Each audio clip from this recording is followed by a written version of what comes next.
Jessore মনিরামপুরে boys sporting ক্লাবে আয়োজিত মনিরামপুর পৌর ক্রিকেট টুর্নামেন্ট 2025 আনুষ্ঠানিকভাবে যাত্রা শুরু করলো। 1 এপ্রিল সকাল 9 ঘটিকার সময় হাকোবা বনাম গাংড়া পৌর টুর্নামেন্টের মধ্য দিয়ে যাত্রা শুরু হয়। মনিরামপুর পাইলট উচ্চ বিদ্যালয় মাঠে বয়েজ স্পোর্টিং ক্লাবের সভাপতি সবুজ বিশ্বাসের সভাপতিত্বে আনুষ্ঠানিকভাবে টুর্নামেন্টের উদ্বোধন করেন মনিরামপুর পৌর বিএনপির যুগ্ম সম্পাদক মোহাম্মদ তুহিন হাসান। এ সময় নিজ উপজেলায় ক্রিকেট টুর্নামেন্টে উৎসাহ দিতে ঢাকুরিয়া কৃতি সন্তান টাঙ্গাইল জেলার ঘাটাইল উপজেলার নির্বাহী অফিসার আবু সাইদ উপস্থিত থেকে টুর্নামেন্ট উপভোগ করেন। এছাড়াও অতিথি হিসেবে উপস্থিত ছিলেন যশোর বিজ্ঞান প্রযুক্তি বিশ্ববিদ্যালয়ের সহযোগী অধ্যাপক কামরুজ্জামান পলাশ, মনিরামপুর পৌর যুব দলের যুগ্ম আহ্বায়ক মিজানুর রহমান মিজান, পৌর ছাত্র দলের আহ্বায়ক কামরুজ্জামান, যুবনেতা মঞ্জুরুল ইসলাম মঞ্জুর এবং দ্বিতীয় পর্বে অতিথি হিসেবে উপস্থিত ছিলেন বৈষম্য বিরোধী ছাত্র আন্দোলনের নেতৃবৃন্দ। উদ্বোধনী টুর্নামেন্টে 1 নম্বর হাকোবা ওয়ার্ড জয়লাভ করে, বিকালে 9 নম্বর জোরানপুর ওয়ার্ড জয়লাভ করে।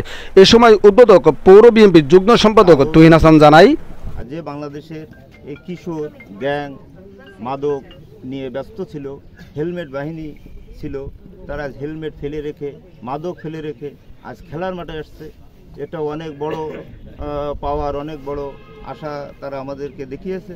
আমরা আশা রাখবো এই খেলা আস্তে আস্তে মনিরামপুরব্যাপী প্রসারিত হোক। যারা যেখানে যে অবস্থায় খেলার আয়োজন করবে সেখানে আমরা উপস্থিত থাকবো বলে আশা রাখি। আমি আয়োজক বিন্দুকে ধন্যবাদ জানাই। পাশাপাশি এখানে যারা উপস্থিত আছেন প্লেয়ার বৃন্দ, আম্পায়ার বৃন্দ, সাংবাদিক বৃন্দ, আমি সবাইকে বিশেষভাবে অনুরোধ করব এই খেলার প্রতি সবাই যত্নবান হবেন। এখানে কোনো প্রকার কোনো ধরনের বিশৃঙ্খলা হোক এটা আমাদের কোনোভাবেই কাম্য নয়।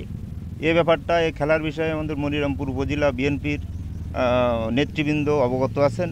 আমাদের প্রাণপ্রিয় নেতা আলহাজ অ্যাডভোকেট শহীদ মোহাম্মদ ইকবাল হোসেন, তিনি উমরা হজ পালনের উদ্দেশ্যে বাইরে রয়েছেন, তিনিও বিষয়টা অবগত আছেন এবং তিনি আসার পরে এই খেলাটা আরও ভালোভাবে দেখভালও করবেন সেই আশাবাদ আমাদের সবাইর আছে এবং আমরা সবাই সুশৃঙ্খলভাবে এই খেলাটা যাতে পরিচালিত হয় সেদিকে আমরা সবাই খেয়াল রাখব। সবাইকে ধন্যবাদ জানিয়ে আমি এখানে খেলার উদ্বোধন ঘোষণা করছি। আসসালামু আলাইকুম। মনিরামপুর বয়েজ ক্রিকেট একাডেমি কর্তৃক আয়োজিত আজকের এই টুর্নামেন্টে উপস্থিত আছেন আমাদের সিনিয়র ভাই তুহিন ভাই, অত্যন্ত একজন ভালো মানুষ এবং তাকে পেয়ে আমরা খুবই আনন্দিত। আজকের এই প্রোগ্রামের উদ্বোধক হিসাবে তিনি উপস্থিত আছেন।